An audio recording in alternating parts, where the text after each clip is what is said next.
which innovates and make our lives better. But you have to have that mind state. You have to know that.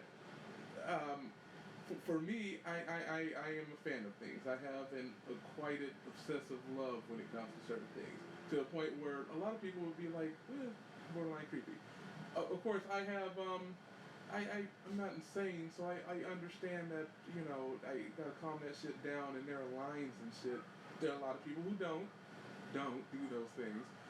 But have a healthy mind state and understand that if certain things that you love, you're interested in. Time and money means nothing when it comes to continuing learning the path or whatever it is that have gained your interest.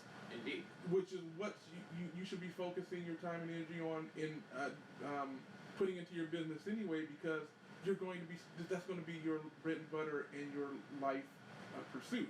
And if you love doing this thing and it's paying you to do it, that's a happy lifestyle. That's a happy life. Go ahead. I didn't mean to interrupt. Well, it was a segue more towards business. Go ahead. You can't, ideas aside, you can't have a successful business if you're not passionate about the business that you're in. Correct. Because you won't know, you won't be able to keep up with the changes. You won't be able to handle the problems. You won't have the urge to do that little bit more that you have to do to be successful. You won't love it enough to handle the kick punches. What, a kick punch to the nuts, Okay. I thought you were going like rapping for a second. My brain said it, and then I heard it in my brain, and I'm like trying to stop myself because like, you dumb fuck, what the fuck are you trying to say? There's no kick punches to the nuts. But it could be a kick punch to the nuts if you're not. Maybe in the unicorn rainbow universe there is. You never know. Yes. You don't want to, if you're going to pursue business pursuits and do this thing that you're going to be throwing your life into this thing. This thing is going to take. This is why family and business usually mesh, because you are splitting time in this, a lot of it. So you want to make sure that this thing brings you satisfaction. I didn't say happiness. It gives you a sense of purpose and satisfaction that allows you to be happy everywhere else. Yeah. If you it's supplementary to the rest of your life. If you find fulfillment in one thing, happiness will come all around because you're always fulfilled. So try to think in increments of that in your mind state of course you're going to be doing anything to make money. We don't want to just be broke and work our lives away. In a capitalist society, so you have to work or you don't eat. Profit is going to happen no matter what.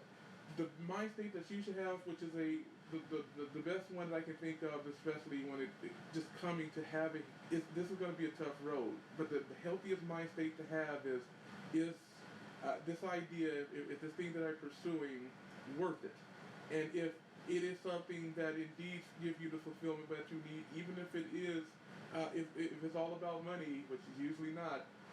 If it's about money, if it's about creativity, whatever is scratching that itch to fulfill you, I would say chase that idea to the ends of all that. Do your passion and then the money will come from that.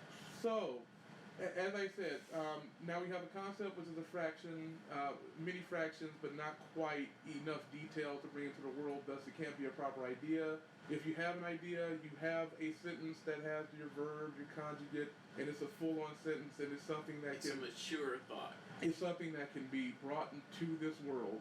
You are ready for the next thing, which is essentially communicating it to other people so it can happen. Now, there's a lot of self-fulfilling people that can make things happen, but the people who are get the greatest success is that they know what it is that they are either selling, that they're building. They can convey that vision so well that other people can see it too. Yeah. And if other people can see that vision too, it builds faster and builds elegantly. Nothing happens in an island, isolated to oneself. Yes. Nothing happens without community, because that is your audience. Correct. And back to what I was talking about originally, if you don't know your audience, how can you ever put forth a service or a product? Yes. And then have it be successful enough where you can live off of it and grow it and really feed your passion.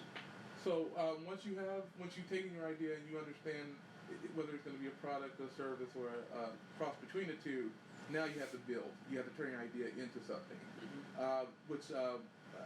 See if you can add on to this. For me, it would be a blueprint, a prototype. The best thing to do, just on top of just drawing plans and stuff for whatever the product is. If you can actually physically make a physical a prototype, whatever it is that you're building, nothing is better communicated than the actual physical. Even if it's not quite, even if it's just a scale model of it that's not working, if they see it, they can make it. So in the realest way, humans don't accept things most times they can't see. It's very difficult for them. Concepts are really hard to sell. Concepts are extremely hard to sell. So you have to be able to give someone something tangible to look at and touch and feel. Then they can link what you're telling them with the thing that's there, and then they lock it in their brains. Correct. They can see themselves making it. The worst thing that you can do is having somebody scratch their head and be like, I don't get it. And then you have to spend... Because once somebody doesn't get it actually, and they hit the wall, because they have no type of investment in it, they won't want to get over the wall. Correct. It's like, the wall hit it, I don't get it, walking away. They won't even know how to get over the wall if they don't know it's the wall that they're facing.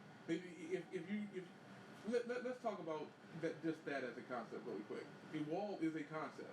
You're not talking about the type of texture, the thickness of it. The purpose of it is a barricade. Is it a form of shelter only? Walls can do more than you think. How you communicate the purpose of the wall. If you think just saying I need a wall over there is enough, you're not communicating. Did you say build the wall? No. Well, Jesus Christ. We're not touching that subject.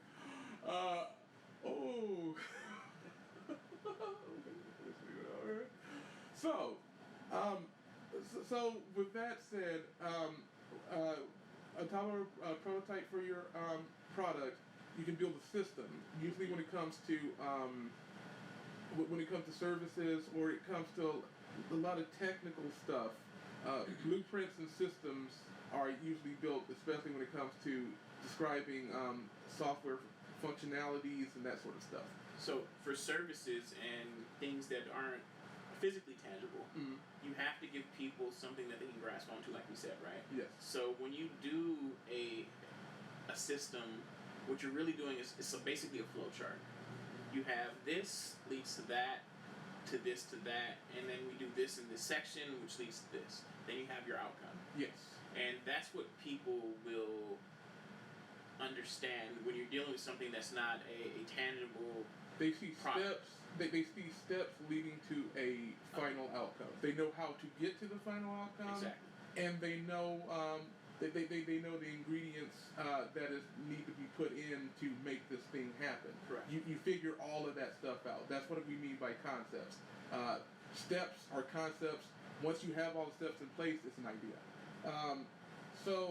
Systems plans. The best way to visualize these things and to get a grasp of what is needed and to make them stronger is to build legends, functionality or functions, find out what the steps are, and milestones, especially when it comes to our work, which is video game, is one of the biggest things that is going to measure our progress. You need benchmarks. Benchmarks, yes. Because, and this is actually, no matter what the industry, which your widget is, you have to be able to measure your progress. Correct. And if you don't have a benchmark, then you never know if your idea is truly a strong idea. So you can actually make it to the stage where you have an idea. Correct. But then it's something that doesn't have a true purpose or need, and it fails the stress testing. Correct. So that's another reason why you have to do these things, so that you know what you're building, if it's correct, and something that you can really work with. All right, I don't know if this is a real world principle. This is something that just a philosophy for me, so in a way that I can understand it. So I'm going to present something, just a idea to you, a philosophy to you. Let me see what you think. Shoot.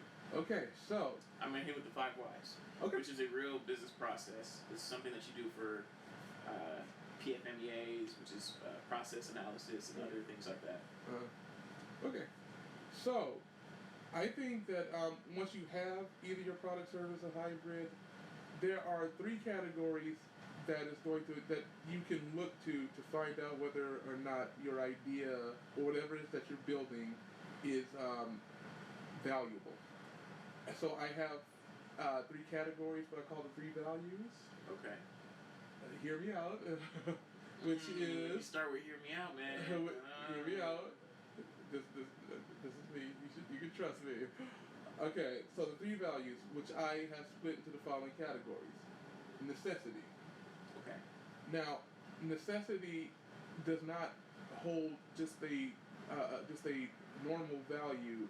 It is, without this, you cannot survive. It is a necessity. Let's put it like this. Things like value and money stops meaning something when it comes to these particular things. Meaning, people will start to just whoop your ass and take it because I need this to survive. Air, water. Food, water. Shelter. Utility. So these are the following, we jumped into it a little bit, but yes, clean air, food, water, utility, health, medicine, protection, housing, and relationships I put into the necessity of category. Now I know relationships seem to be weird. People do violent, horrible crimes to get what they need, not in the form of a normal relationship, but they'll take what they need. Well, humans are social beings. So you have to have relationship. Yes, we will be driven insane without it. That's why solitary confinement is considered a form of torture, because we're social beings and absolutely need connections. Mm-hmm. So in that category, you can find out, compare. Nestle, it has control of our water, a lot of, as well as food. So you can tell that they are in the trillions of dollars of their business because it's they'll never go to business. They'll never go to business. They serve necessities. Yes. So usually those things are out because they are really hard to break into, and you need a high amount of resources to break into that sort. Those sort of things are. You buy someone else's resources. Yes, that's how you get into it. It's almost impossible. So, but it's best to know. You know the value of things that are necessary as opposed to the other categories, which is the stuff that you need. Now, I have a definition for needs as things society holds at high value that affects said society. For instance, people sit there and say that in entertainment movies and art are not valuable. They're not something that we need. That's a lie. We can look at how much they have a value. You're out your fucking mind. We can see how much movies and video games are worth trillions of dollars. That's a need. We're willing to spend trillions of dollars to be entertained. We're showing you that we are need you not it. entertained? We as the people are speaking to the stuff that we need. When it comes to technology, when it comes to TV shows, when it comes to the things that keep us sane, entertainment, art, all these things that we don't, ballet, dance, all these things that we don't believe that are high value, we're showing people they are necessities. Fucking Avengers made $1 billion fucking dollars on its own. That's a goddamn need. Per movie. That's a need. We're showing you that's a need. Anything else is bullshit because, look, if Twinkies was making as much money as Marvel, we can categorize them as they're both in the same category. One's a fucking food, and it's not as valuable as this need for entertainment. People were in an uproar when they got rid of Twinkies, but once they were gone, nobody cared. And when they came back, nobody still cared. I'm just saying that when it comes to certain things, you have to have a proper mindset to it, and we as a society have a value system that shows the difference. But even with memes and communication and internet and things that we focus on, spend our time on, we're showing you that these things are needed. Entertainment is needed for human beings because we live in a society that gives us a lot of free time. Which brings us and also takes away a lot of control from us. Correct. Which brings us to our last category, which are wants.